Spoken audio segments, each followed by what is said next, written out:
As the time passed, Isabella's days were a blur of work and the small shared room at Safe Haven, but her life was beginning to take on a sense of routine and stability. She had become close friends with her fellow shelter residents, and their camaraderie was a source of comfort. One evening, as Isabella returned to Safe Haven from her job at the diner, she noticed a neighbor from the building next door who was struggling to carry bags of groceries up the stairs. Isabella rushed over to help, and the woman introduced herself as Mrs. Rodriguez.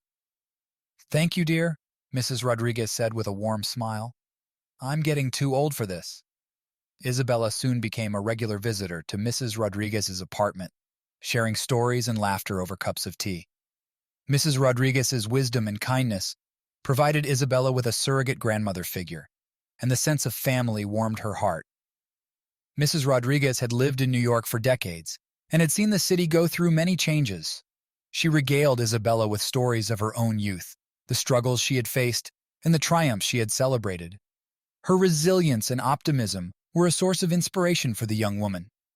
As the days turned into weeks, Mrs. Rodriguez taught Isabella to cook traditional Puerto Rican dishes, and they spent hours in the kitchen together, chopping vegetables, stirring pots, and savoring the flavors of their creations.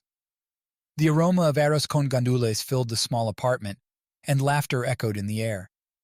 Isabella realized that the friendships she was forming in the city were becoming her new family. The support and love she had found in the unlikeliest of places were helping to heal the wounds of her past.